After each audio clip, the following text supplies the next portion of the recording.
अभी next sum करने से पहले थिंग यू शुड नो, है ना, नेक्स्ट सम करने से पहले कुछ बातें जो आपको पता होनी चाहिए। ये बातें आपको ऑलरेडी पता होती हैं, सिर्फ मेरी तसल्ली के लिए ये बता देता हूँ ताकि मेरे को तसल्ली हो जाए कि आपको आता है। तो when you see the ratio, तो जब भी आपको रेशियो दिखता है तो आपका नेक्स्ट स्टेप होता है let the common multiple be x, है ना। जिंदगी में कभी भी आपको रेशियो दिखा, next step let the common multiple be x, बिना कुछ सोचे समझे, है ना। आपको कुछ आ रहा है नहीं आ रहा है, सब में चलेगा।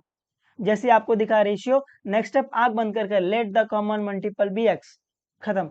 जैसे एग्जांपल के लिए यहाँ पे देखो a by b is equal to 1/2 दिया है, तो आपको दिख रहा है ये रेशियो है। तो जैसे आपको दिखा ratio, next step let the common multiple be x, उससे होगा क्या, उससे a की वैल्यू 1x आ जाएगी, b की वैल्यू 2x आ जाएगी। ये समझा है। Let the common multiple be x लेने के बाद क्या होता है, जो ये a की वैल्यू है क्या आ जाती है, 1x आ जाती है, तो a is equal to 1x। और जो ये b की वैल्यू है वो क्या आ जाती है, 2x आ जाती है, तो b is equal to 2x। उम्मीद है आपको ये समझा है। और ये आपको समझा जब भी आपको रेशियो दिखेगा let the common multiple be x. Fourth वाला, if the ratio of measure of two adjacent angle of a parallelogram is 1:2, तो यहाँ पर क्या दिया है, if the रेशियो किसका दिया है, two adjacent angle of a parallelogram, कितना है, 1:2। तो कोई एक पैरेललोग्राम है जिसका एडजेसेंट एंगल का जो रेशियो है वो कितना है, 1:2। Find the measure of all angle of a parallelogram, तो आपको पैरेललोग्राम के सारे एंगल फाइंड करने हैं। समझा है क्या, कि रेशियो किसका रेशियो है, एडजेसेंट एंगल का ऑफ ए पैरेललोग्राम, कितना है, 1:2। तो गिवन में the ratio of two adjacent angle of a parallelogram कितना दिया है, 1:2। तो अपन एक पैरेललोग्राम बना लेते हैं। तो पैरेललोग्राम बना लिया जिसका नामकरण दे दिया ए बी सी डी।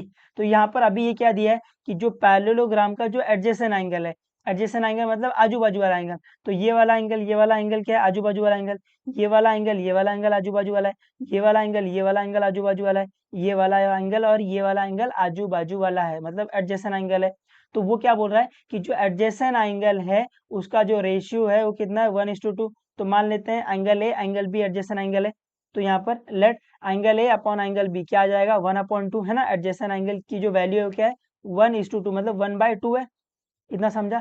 तो जैसे ही आपको रेशियो दिखता है ना, नेक्स्ट स्टेप तुरंत लिख देना let the common multiple be x, है ना। ये गिवन में लिखा तो भी चलेगा, बट आपको ये आना चाहिए। जैसे आपको दिखा रेशियो, नेक्स्ट स्टेप तुरंत let the common multiple be x, उससे होगा क्या, उससे a की वैल्यू 1x आ जाएगी, b की वैल्यू 2x आ जाएगी।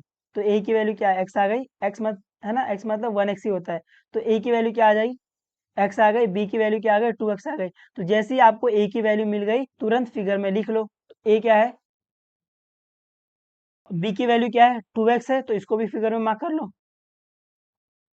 ठीक है, फिर फाइंड क्या करना है, find all the angle of a parallelogram. आपको ये पैरेललोग्राम के सारे एंगल फाइंड करना है, मतलब एंगल ए फाइंड करना है, एंगल बी फाइंड करना है, एंगल सी फाइंड करना है, एंगल डी फाइंड करना है। तो सोल्यूशन में, तो आप अगर ये फिगर को ध्यान से देखोगे तो आपको देखो ये आजू बाजू वाला एंगल दिया है, तो अपन पैरेललोग्राम में आजू बाजू 180 डिग्री, तो यहाँ से क्वाड्रिलेटरल ABCD इस पैरेललोग्राम में, therefore angle A plus angle B is equal to 180 degree. Reason adjacent angle are supplementary, adjacent angle are supplementary लिखो। ये भी राइट है बट आप जो लिखते आ रहे हो वही लिखना, एडजेसेंट एंगल आर सप्लीमेंट्री, है ना, यही लिखना आप। तो angle A plus angle B is equal to 180 degree. Angle A की वैल्यू देखो क्या है, 1x है, बी की वैल्यू 2x है, इज इक्वल टू 180 डिग्री। तो ये x है, ये x है, इसको ऐड कर सकते हैं, 2 + 1 3, तो 3x आ जाएगा, इज इक्वल टू 180 डिग्री। यहाँ से अपन x फाइंड कर सकते हैं।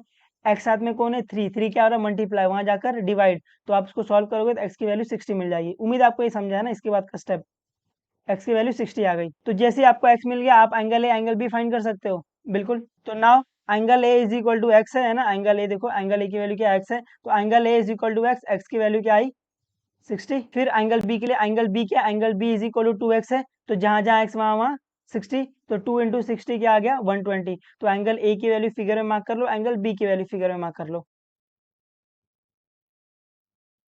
नेक्स्ट आपको फाइंड करना है एंगल सी और एंगल डी फाइंड करना है। तो देखो एंगल सी के लिए, तो एंगल सी के लिए क्या आपको दिखा, अपोजिट एंगल इक्वल इक्वल, तो अपोजिट एंगल इक्वल होता है, तो एंगल सी क्या आ जाएगा, 60।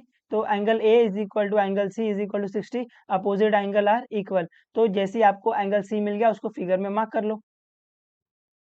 तो अभी एंगल डी फाइंड करने के लिए क्या वापस आपको दिखा, अपोजिट एंगल इक्वल इक्वल, तो अपोजिट एंगल इक्वल है, तो angle B is equal to angle D is equal to 120, reason opposite angle are equal. तो आपको यहाँ पे एंगल डी भी मिल गया, तो आपको दिख रहा है आपको सारे एंगल मिल गए। तो measurement of all angle of a parallelogram are, A की वैल्यू 60 है, बी की वैल्यू 120 है, सी की वैल्यू 60 है, डी की वैल्यू 120 है ना। उम्मीद है आपको ये समझा, और ये ऐसे सम बिल्कुल हार्ड नहीं होते और एग्जाम में आ जाते हैं आपके।